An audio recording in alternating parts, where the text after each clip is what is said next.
Welcome to target Haryana. आज हम बात करेंगे टोक्यो पैरा ओलंपिक गेम्स की, जो 2020 में होने थे लेकिन 2021 में हुए।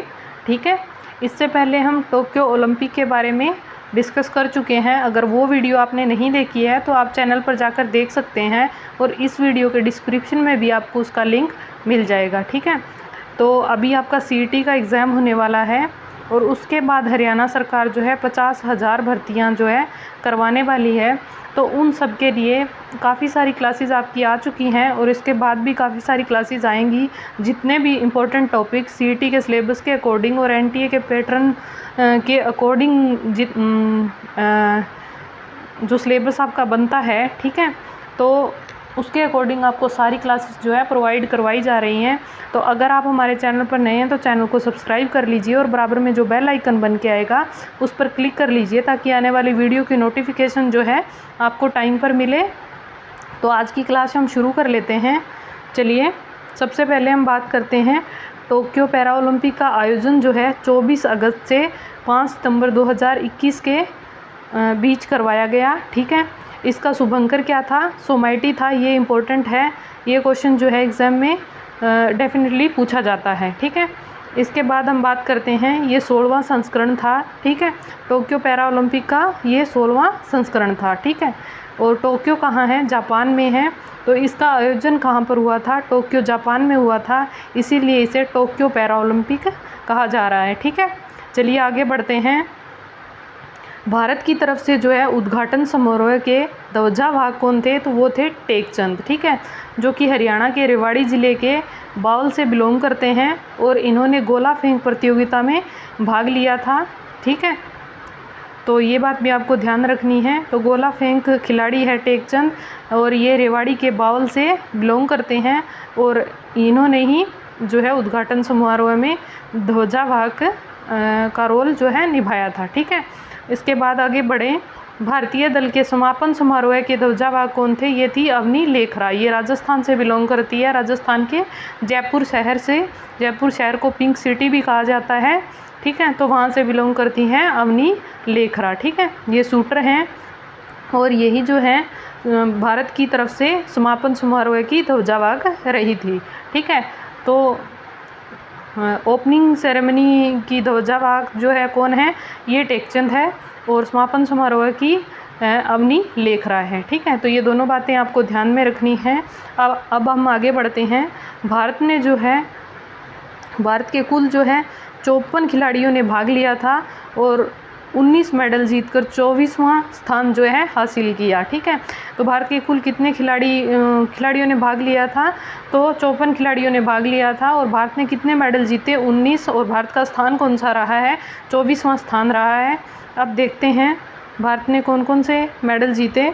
गोल्ड मेडल जीते 5, सिल्वर जीते 8 और ब्रॉन्ज जीते 6। ठीक है, टोटल 19 मेडल जीते भारत ने, उनमें से 5 गोल्ड हैं, 8 सिल्वर हैं, 6 ब्रॉन्ज हैं। ठीक है, और कौन सा स्थान हासिल किया है? 24वां। ठीक है, तो ये भी मोस्ट इम्पोर्टेंट बन जाता है। ये क्वेश्चन भी आपसे डेफिनेटली पूछा जाएगा। ठीक है, इसकी PDF अगर आपको चाहिए तो वो भी आपको डिस्क्रिप्शन से मिल जाएगी। चलिए आगे बढ़ते हैं। अब तक भारत ने पैरा ओलंपिक में कुल 31 मेडल जीते हैं, जिनमें से 19 मेडल इसी साल जीतकर अब तक का सर्वश्रेष्ठ प्रदर्शन जो है वो किया है। ठीक है, अब तक जो है भारत ने पैरा ओलंपिक में टोटल जो है 31 मेडल जीते हैं, उनमें से 19 मेडल जो है इसी बार जीते हैं। ठीक है, तो ये इम्पोर्टेंट बन जाता है। नेक्स्ट है 1968 के बाद अब तक भारत के पैरा ओलंपिक में जो पदक रहे हैं वो जो मतलब कि जो टोटल 31 पदक हैं उनमें कौन कौन से पदक आते हैं? ठीक है, 9 तो गोल्ड मेडल हैं, 12 सिल्वर है और 10 ब्रॉन्ज है। ये टोटल मेडल हैं 31। ठीक है, ये 31 मेडल जो भारत ने जीते हैं उनकी बात हो रही है। 1968 के बाद अब तक जो है टोटल मेडल जीते हैं, उनमें से 9 गोल्ड हैं, 12 सिल्वर हैं और 10 ब्रॉन्ज है। ठीक है, तो ये आपको ध्यान रखना है। चलिए आगे बढ़ते हैं। भारत में विस्तृत 1 वर्ष के अंतराल में सबसे ज़्यादा 19 मेडल एथलेटिक्स ने जीते हैं। ठीक है, जो भारत ने क्या है, भारत ने सबसे ज़्यादा जो है 19 मेडल जो है एथलेटिक्स ने जीते हैं। यानी कि कहने का मतलब है जो ये 31 मेडल है इनमें से 19 जो है वो जो है एथलेटिक्स ने जीते हैं। ठीक है, आगे बढ़ते हैं। पैरा ओलंपिक 2020 का भारत का जो है पैरा ओलंपिक 2020 में जो प्रदर्शन रहा है उसके बारे में हम डिस्कस कर लेते हैं पहले, इसके बाद हम हरियाणा के बारे में पढ़ेंगे। चलिए बढ़ते हैं। पैरा ओलंपिक 2020 में पहली बार बैडमिंटन खेल को शामिल किया गया। ठीक है, राजस्थान के जयपुर की 19 वर्षीय Avani Lekhara shooter para Olympic में गोल्ड जीतने वाली भारत की पहली महिला बनी जिन्होंने शूटिंग रेंज में महिलाओं की 10 मीटर एयर राइफल में, ठीक है, 249.6 का स्कोर करके गोल्ड मेडल जीता। ठीक है, तो आपको सबसे पहले तो ये याद रखना है कि अवनी लेखरा का खेल कौन सा है, तो ये शूटर हैं। ठीक है, शूटर है, ये ध्यान रखना है आपको। और दूसरी बात ये ध्यान रखनी है कि ये राजस्थान के जयपुर से बिलोंग करती है। और तीसरी बात ये कि इन्होंने गोल्ड मेडल जीता है। ठीक है, चलिए आगे बढ़ते हैं। अवनी लेखरा एक पैरा ओलंपिक में 2 पदक जीतने वाली पहली भारतीय महिला खिलाड़ी बनी है। इन्होंने 50 मीटर राइफल 3 पोजीशन SH1 स्पर्धा में कांस्य पदक जीता, यानी कि इन्होंने 10 मीटर एयर पिस्टल में गोल्ड मेडल जीता और 50 मीटर एयर पिस्टल में इन्होंने कांस्य पदक जीता। ठीक है, तो इन्होंने 2 मेडल जीते हैं और ये पहली भारतीय खिलाड़ी बन गई हैं जिन्होंने 2 मेडल जीते हों। ठीक है, तो आपको ध्यान रखना है, एक इन्होंने गोल्ड जीता है और एक कांस्य पदक जीता है। चलिए आगे बढ़ते हैं। गुजरात की भावनाबेन पटेल पैरा ओलंपिक में मेडल जीतने वाली भारतीय पैडलर बनी, जबकि पैरा गेम्स में मेडल जीतने वाली दूसरी भारतीय महिला खिलाड़ी बनी। इनसे पहले दीपा मलिक ने रियो ओलंपिक में 2016 में मेडल जीता था। ठीक है, एक बार हम फिर से पढ़ लेते हैं ताकि आपको अच्छे से समझ आ जाए। गुजरात की भावनाबेन पटेल ने पैरा ओलंपिक में मेडल जीतने वाली पहली भारतीय पैडलर बनी है, जबकि पैरा गेम्स में मेडल जीतने वाली दूसरी भारतीय महिला खिलाड़ी बनी है। इनसे पहले दीपा मलिक ने रियो पैरा ओलंपिक में 2016 में मेडल जीता था। ठीक है, नेक्स्ट है राजस्थान के चूरू के देवेंद्र झाझरिया ने 64.35 मीटर की थ्रो करके सिल्वर मेडल जीता। यह पैरा ओलंपिक में 3 मेडल जीतने वाले दूसरे भारतीय बने। इनसे पहले 2004 और 2016 पैरा ओलंपिक खेलों में गोल्ड मेडल जीत चुके हैं। ठीक है, इन्होंने इस बार क्या जीता है, 64.35 मीटर थ्रो करके इन्होंने सिल्वर मेडल जीता है। और इससे पहले ये 2004 और 16 में गोल्ड मेडल जीत चुके हैं और ये कहाँ से बिलोंग करते हैं, राजस्थान के चूरू से। ठीक है, तो ये आपको ध्यान रखना है और इनका नाम है देवेंद्र झाझरिया। चलिए आगे बढ़ते हैं।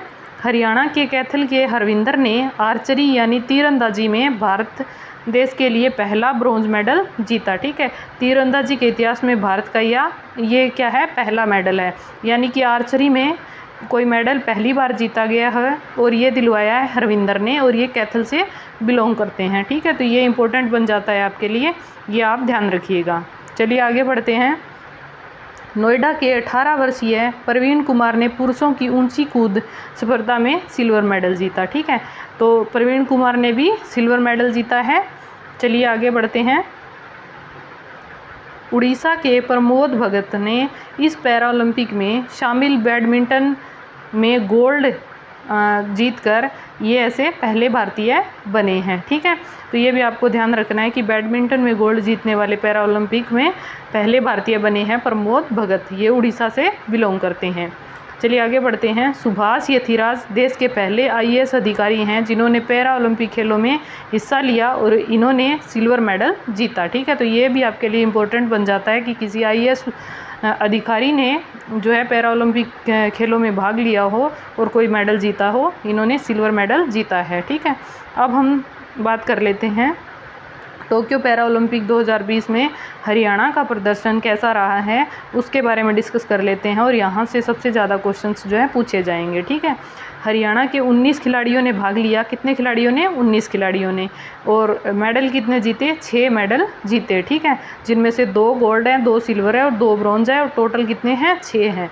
तो ये आपको आसानी से याद रह जाएगा, 2 2 2 का आंकड़ा है तो ये आपको आसानी से याद रह जाएगा, ठीक है। तो सबसे पहले 2 गोल्ड जीते हैं, तो वो 2 कौन कौन से हैं हम देख लेते हैं। गोल्ड विजेता कितने हैं, 2 हैं। सबसे पहले आते हैं सुमित अंतिल, दूसरे हैं मनीष नरवाल, ठीक है। सुमित अंतिल के बारे में पढ़ लेते हैं। सुमित अंतिल ने गोल्ड मेडल जीता है। इनका जन्म 7 जून 1998 को खेवड़ा सोनीपत में हुआ था। इनके पिता का नाम राम कुमार और माता का नाम क्या है, निर्मला है, ठीक है।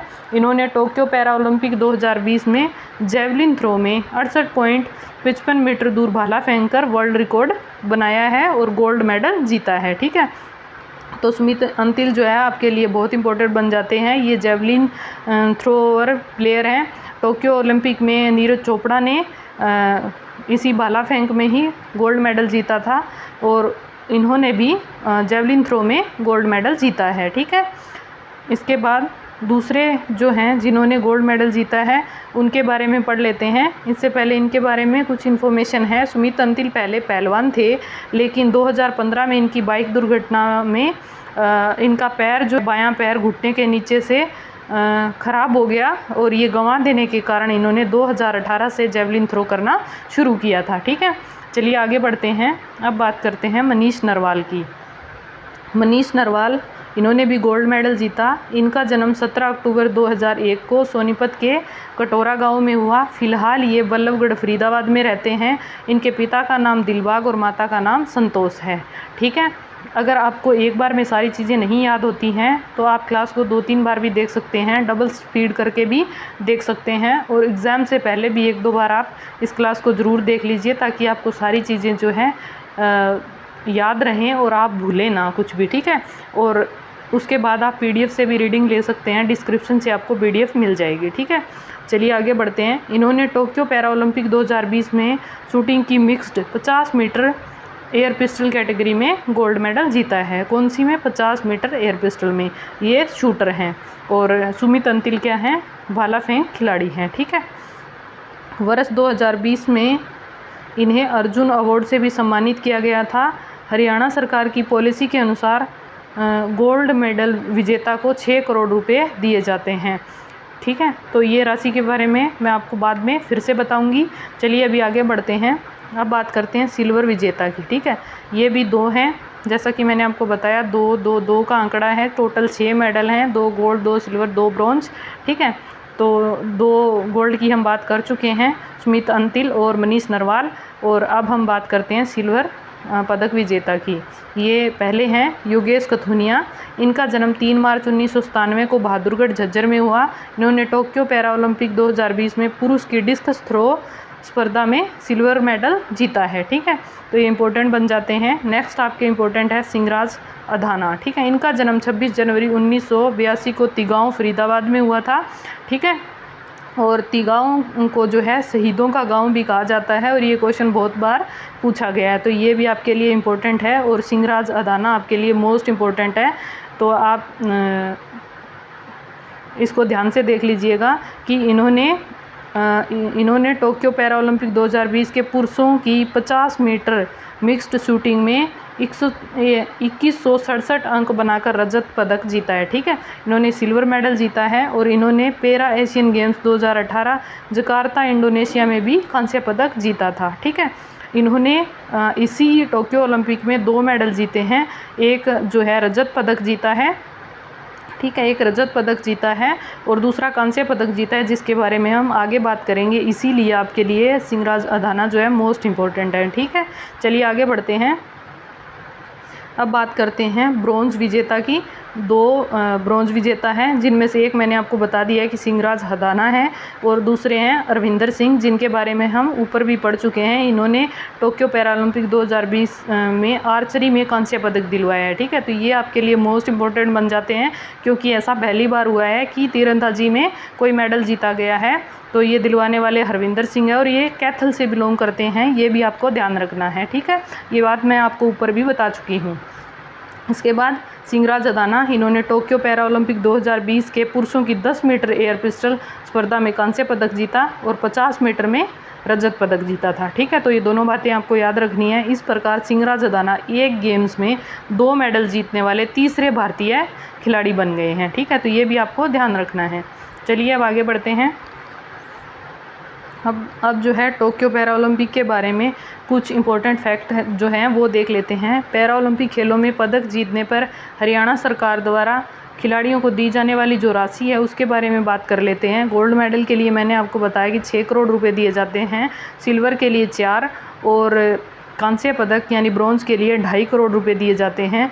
और जो पार्टिसिपेट करते हैं खिलाड़ी, प्रतिभागी खिलाड़ी होते हैं, उनको 15 लाख रुपए दिए जाते हैं। तो 6, 4, 2.5 और प्रतिभागी खिलाड़ी के लिए 15 लाख रुपए। तो ऐसे सीक्वेंस में आप इसको याद रख सकते हैं, ठीक है। और इस बार जो है हरियाणा सरकार ने ओलंपिक में जो चयनित खिलाड़ी थे उनको अपनी तैयारी करने के लिए जो है 5 लाख रुपए विशेष तौर पर दिए गए थे। तो ये बात भी आपको ध्यान रखनी है, ये क्वेश्चन भी इम्पोर्टेंट है, ठीक है। इसके बाद हम बात करते हैं हरियाणा के सोनीपत से संबंधित दीपा मलिक वर्तमान में भारतीय पैरा ओलंपिक समिति के अध्यक्ष व हरियाणा चुनाव आयोग की ब्रांड एम्बेसडर हैं। तो ये इम्पोर्टेंट है क्योंकि ये भारतीय पैरा ओलंपिक समिति की अध्यक्ष हैं। कौन? दीपा मलिक। और इन्होंने 2016 के पैरा ओलंपिक में इन्होंने कांस्य पदक जीता था, ठीक है। और इसलिए इनको हरियाणा चुनाव आयोग का ब्रांड एम्बेसडर बनाया गया था और वर्तमान में भी यही है, ठीक है। तो ये थी हमारी आज की वीडियो और कुछ इम्पोर्टेंट टॉपिक, इम्पोर्टेंट लाइन जो मैंने आपको बता दी है कि 2016 के रियो पैरा ओलंपिक में शॉर्ट पुट खेल में रजत पदक जीता था। पैरा ओलंपिक में मेडल जीतने वाली प्रथम भारतीय खिलाड़ी बनी थी दीपा मलिक और इसीलिए इन्हें जो है चुनाव आयोग का ब्रांड एम्बेसडर बनाया गया था। और सॉरी, मैंने बोला आपको कांस्य पदक, इन्होंने रजत पदक जीता था, ठीक है। तो मिस्टेक के लिए सॉरी, ठीक है। तो ये थी हमारी आज की क्लास। और अगर आप चैनल पर नए हैं तो चैनल को सब्सक्राइब कर लीजिए। आपको जो है यहाँ पर बेहतरीन सारी क्लासेस मिलेंगे, सारे टॉपिक्स मिलेंगे। और आपको कुछ अलग से कोई और टॉपिक जो आपको समझ नहीं आता है उस पर अगर आपको वीडियो चाहिए तो उसके लिए भी आप कमेंट कर सकते हैं। और अगर आपको सारी इन्फॉर्मेशन अच्छी लगी तो उसके लिए आप वीडियो को लाइक ज़रूर कीजिएगा और कमेंट करके ज़रूर बताएँ, जिससे कि मुझे आइडिया हो जाए कि आपको चीज़ें समझ आ रही हैं कि नहीं आ रही है। कोई भी आपका सजेशन हो या क्वेरी हो तो आप कमेंट बॉक्स में लिख सकते हैं, ठीक है। मिलते हैं नेक्स्ट वीडियो में।